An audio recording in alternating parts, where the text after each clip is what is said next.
ಅಗ್ರಹಾರ ಜೈಲಿನಲ್ಲಿ ಮತ್ತೆ ಮೊಬೈಲ್ ಬಳಕೆ. ಜೈಲಲ್ಲಿದ್ದುಕೊಂಡು ಪತ್ನಿ ಜೊತೆ ಮೊಬೈಲ್ನಲ್ಲಿ ಮಾತು. ಇದಕ್ಕೆ ಹೇಗೆ ಕಡಿವಾಣ ಹಾಕೋದು? ಆಗಾಗ ಪೊಲೀಸ್ ಪರಿಶೀಲನೆ ಕೂಡ ನಡೆಯುತ್ತೆ. ಆದರೂ ಕೂಡ ಮೊಬೈಲ್ ಬಳಕೆ ಅನ್ನೋದು ನಿರಂತರವಾಗಿ ಮುಂದುವರೆದಿದೆ. ಹೌದು, ಪರಪ್ಪನ ಅಗ್ರಹಾರದಲ್ಲಿ ಮತ್ತೆ ಮೊಬೈಲ್ ಬಳಕೆ. ಜೈಲಲ್ಲಿದ್ದುಕೊಂಡು ಪತ್ನಿ ಜೊತೆ ಮೊಬೈಲ್ನಲ್ಲಿ ಮಾತು. ವಿಚಾರಣಾಧೀನ ಕೈದಿ ಅಕ್ಬರ್ ಎಂಬಾತ ಮಾಡಿದ್ದಾನೆ ಕಾಲ್. ಸದ್ಯ ಜೈಲಿನಿಂದ ಬಿಡುಗಡೆಯಾಗಿದ್ದಾನೆ ಅಕ್ಬರ್ ಅನ್ನೋದು ಮಾಹಿತಿ. ಜೈಲಲ್ಲಿ ಕುಳಿತು ಪತ್ನಿಗೆ ಅಕ್ಬರ್ ವಿಡಿಯೋ ಕಾಲ್ ಮಾಡಿದ್ದಾನೆ. ಈ ಪತ್ನಿ ಏನು ಮಾಡಿದ್ದಾಳೆ, ಇದು ಇಂಪಾರ್ಟೆಂಟ್. ಹೆಂಗೆ ಪ್ರಕರಣಗಳು ಹೊರಗೆ ಬರುತ್ತೆ. ಈಗ ಯಾರೇ ಏನೇ ತಪ್ಪು ಮಾಡಿದ್ರು ಕೂಡ ಒಂದು ಕ್ಲೂ ಬಿಟ್ಟಿರ್ತಾರೆ ಅಂತ ಹೇಳ್ತಾರಲ್ಲ, ಹಂಗಿದು. ವಿಡಿಯೋ ಕಾಲ್ ಮಾಡಿರುವಂಥ ಸ್ಕ್ರೀನನ್ನು ರೆಕಾರ್ಡ್ ಮಾಡ್ಕೋತಾರ ಪತ್ನಿ, ಅದನ್ನು ಪೋಸ್ಟ್ ಮಾಡಿಬಿಟ್ಟಿದ್ದಾರೆ. ಸದ್ಯ ಜೈಲಿನ ಒಳಭಾಗದ ವಿಡಿಯೋ ಸಿಕ್ಕಾಪಟ್ಟೆ ವೈರಲ್ ಆಗ್ತಾ ಇದೆ. ಹಾಗಾಗಿ ಕಾರಾಗೃಹ ಇಲಾಖೆ ತನಿಖೆಗೆ ಮುಂದಾಗಿದೆ. ಮೊದಲನೇದಾಗಿ ತಪ್ಪು ಮಾಡಿದವರಿಗೆ ಶಿಕ್ಷೆಯ ತಾಣ ಜೈಲು ಅಥವಾ ಮನ ಪರಿವರ್ತನೆ ಆಗೋದಕ್ಕೆ ಅವಕಾಶ. ಯಾವುದೇ ರೀತಿ ಸೌಕರ್ಯ ಸೌಲಭ್ಯಗಳನ್ನು ಒದಗಿಸದೆ 4 ಗೋಡೆಯ ಮಧ್ಯೆ ಇದ್ದಾಗ ಸಮಾಜದ ಅರಿವು ಅನ್ನೋದಾಗತ್ತೆ. ನನ್ನ ಕುಟುಂಬದ ಜೊತೆ ಸಮಾಜ ಜೊತೆ ಬದುಕ್ತಿದ್ದಾಗ ಎಷ್ಟು ಚೆನ್ನಾಗಿತ್ತು ಅನ್ನುವಂತಹ ಸನ್ನಿವೇಶ ಮನಸ್ಥಿತಿಗೆ ಬಂದಾಗ ಅವನಲ್ಲಿ ಪರಿವರ್ತನೆ ಆಗುತ್ತೆ ಅನ್ನುವಂಥ ಭಾವ. ಆದರೆ ಇಲ್ಲಿ ಈ ಥರ ಸೌಲಭ್ಯಗಳು ಸೌಕರ್ಯಗಳು ಸಿಗುತ್ತೆ ಅಂದರೆ ಯಾವ ರೀತಿಯಲ್ಲಿ ಮನ ಪರಿವರ್ತನೆ ಆಗೋದಕ್ಕೆ ಸಾಧ್ಯ? ನೋಡಿ, ಆ ಸ್ಕ್ರೀನ್ ರೆಕಾರ್ಡ್ ಆಗಿದೆ, ಅದನ್ನು ಕೂಡ ನೀವು ದೃಶ್ಯದಲ್ಲಿ ಗಮನಿಸಬಹುದು. ಪರಪ್ಪನ ಅಗ್ರಹಾರದ ಜೈಲಿನಲ್ಲಿದ್ದಂಥ ವಿಚಾರಣಾಧೀನ ಕೈದಿ ವಿಡಿಯೋ ಕಾಲನ್ನು ತನ್ನ ಪತ್ನಿಗೆ ಮಾಡ್ತಾನೆ.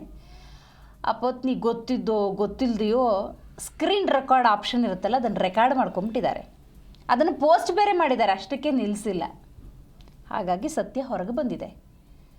ಇನ್ನೂ ಅದು ಎಲ್ಲಿ ಯಾವ ಮೂಲೆಯಲ್ಲಿ ಮೊಬೈಲ್ ಫೋನ್ಗಳಿದ್ದರೆ ಅದೆಲ್ಲವನ್ನು ಕೂಡ ಪರಿಶೀಲನೆ ಮಾಡಿ ತಗೋಬೇಕು. ನಾನು ಆಗಲೇ ಉಲ್ಲೇಖ ಮಾಡಿದಾಗೆ ಅದು ಪರಪ್ಪನ ಅಗ್ರಹಾರವೇ ಆಗ್ಬೋದು ಅಥವಾ ಯಾವುದೇ ಕೇಂದ್ರ ಕಾರಾಗೃಹ ಆಗ್ಬೋದು, ಸಾಮಾನ್ಯ ಜೈಲೇ ಆಗ್ಬೋದು.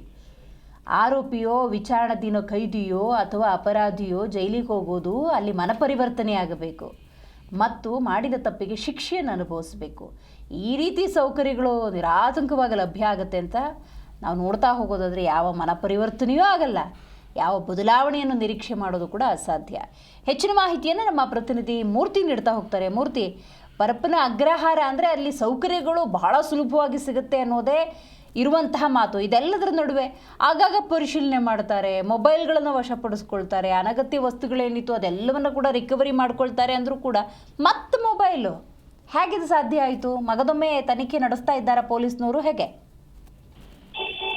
ಖಂಡಿತ ದಿವ್ಯಾ, ಅಂದ್ರೆ ಜೈಲಿನಲ್ಲಿ ಎಷ್ಟು ಬದಲಾವಣೆ ಮಾಡ್ಲಿಕ್ಕೆ ಅಧಿಕಾರಿಗಳು ಎಷ್ಟು ಪಣ ತೊಗೊಂಡು ಕೂಡ ಅದೇ ಮತ್ತೆ ಮುಂದುವರೆದಿದೆ ಅಂತಾನೆ ಹೇಳ್ಬೋದು. ಮುಂದುವರೆದ ಭಾಗವಾಗಿ ಈಗ ಅಕ್ಬರ್ ಅನ್ನೋಂತ ಒಬ್ಬ ವಿಚಾರಣಾಧೀನ ಕೈದಿಯೊಬ್ಬ ಜೈಲಿನೊಳಗಡೆಯಿಂದ ತನ್ನ ಹೆಂಡತಿಗೆ ವಿಡಿಯೋ ಕಾಲ್ ಮಾಡಿ ಮಾತಾಡಿರ್ತಕ್ಕಂಥದ್ದು. ಒಂದು ಅವರ ಹೆಂಡತಿ ಯಾರಿದ್ದಾರೆ, ಅಕ್ಬರ್ನ ಹೆಂಡತಿ, ಅವರು ಇನ್ಸ್ಟಾಗ್ರಾಮ್ ನಲ್ಲಿ ಪೋಸ್ಟ್ ಮಾಡಿರ್ತಕ್ಕಂಥದ್ದು. ಅಂದ್ರೆ ವಿಡಿಯೋ ಕಾಲ್ ಮಾತಾಡಿರೋದು ಮತ್ತೆ ಜೈಲಿನ ಒಳಗಡೆ ಹೋಗ್ತಕ್ಕಂತಹ ವಿಡಿಯೋವನ್ನು ಕೂಡ ಮಾಡಿ ಅದನ್ನು ಕೂಡ ಒಂದು ಇನ್ಸ್ಟಾಗ್ರಾಮ್ ನಲ್ಲಿ ಹರಿಬಿಟ್ಟಿರ್ತಕ್ಕಂಥದ್ದು. ಅಂದ್ರೆ ಜೈಲಿನ ಒಳಗಡೆ ಹೋಗುವಾಗಲೇ ಈತ ಒಂದು ಆಂಡ್ರಾಯ್ಡ್ ಫೋನ್ ಅನ್ನ ಎತ್ಕೊಂಡು ಹೋಗಿದ್ದ ಅನ್ನೋದು ಕೂಡ ಸಾಬೀತಾಗಿರ್ತಕ್ಕಂಥದ್ದು. ಹಾಗಾಗಿ ಎಷ್ಟೇ ಕಟ್ಟುನಿಟ್ಟಿನ ಕ್ರಮಗಳನ್ನು ಜೈಲಾಧಿಕಾರಿಗಳು ತಗೊಂಡ್ರು, ಎಷ್ಟು ಪರಿಶೀಲನೆ ಮಾಡಿ ಜೈಲೊಳಗಡೆ ಆ ವಿಚಾರಣಾಧೀನ ಕೈದಿಗಳನ್ನ ಬಿಟ್ಟಾಗ್ಲೂ ಕೂಡ ಎಷ್ಟೇ ಪರಿಶೀಲನೆ ಮಾಡಿದ್ರು ಎಕ್ಕಿಲ್ಲದೆ ಮತ್ತೆ ಜೈಲಿನೊಳಗಡೆ ಮೊಬೈಲ್ಗಳು ಹೋಗ್ತಾ ಇದಾವೆ ಅಂತ ಹೇಳಿ ಕೂಡ ಸಾಬೀತಾಗಿರ್ತಕ್ಕಂಥದ್ದು.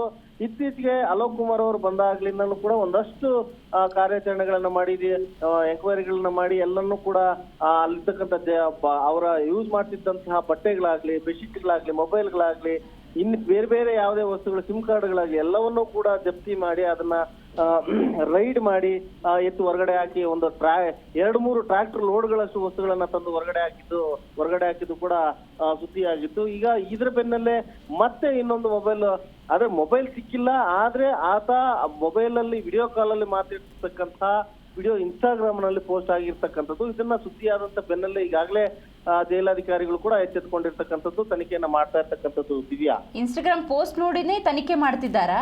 ಈಗ ಮಹಿಳೆಯ ವಿಚಾರಣೆ ಕೂಡ ನಡೆಯತ್ತಾ?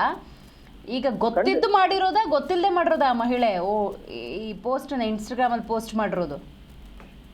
ಸಾಮಾನ್ಯವಾಗಿ ಈ ರೀಲ್ಸ್ ಹುಚ್ಚು ಅನ್ನೋದು ಯಾವ ರೀತಿ ಇದೆ ಅನ್ನೋದು ಕೂಡ ಮತ್ತೊಮ್ಮೆ ಸಾಬೀತಾಗಿರ್ತದೆ. ಹಾಗಾಗಿ ತನ್ನ ಗಂಡ ಜೈಲಿಗೆ ಹೋಗಿದ್ದಾನೆ ಜೈಲಲ್ಲಿ ವಿಡಿಯೋ ಕಾಲ್ ಮುಖಾಂತರ ನನ್ನ ಗಂಡನ ಬಳಿ ಮಾತಾಡಿದ್ದೀನಿ ಅಂತ ಹೇಳಿ ಒಂದು ಹುಮ್ಮಸ್ಸಿನಿಂದ ಈ ರೀತಿ ರೀಲ್ಸ್ ಅನ್ನ ಮಾಡಿ ಪೋಸ್ಟ್ ಅನ್ನ ಮಾಡಿರ್ತಕ್ಕಂಥದ್ದು. ಈಗಾಗಲೇ ಅದರ ಒಂದು ಹಾದಿಯನ್ನೇ ಹಿಡಿದು ಇನ್ಸ್ಟಾಗ್ರಾಮ್ ನಲ್ಲಿ ಯಾರು ಪೋಸ್ಟ್ ಮಾಡಿದಾರೆ ಅಂತ ಹೇಳಿ ಕೂಡ ಆ ಬೆನ್ನಲ್ಲೇ ಅಧಿಕಾರಿಗಳು ತನಿಖೆಯನ್ನು ಮಾಡ್ತಾ ಇರ್ತಕ್ಕಂಥದ್ದು.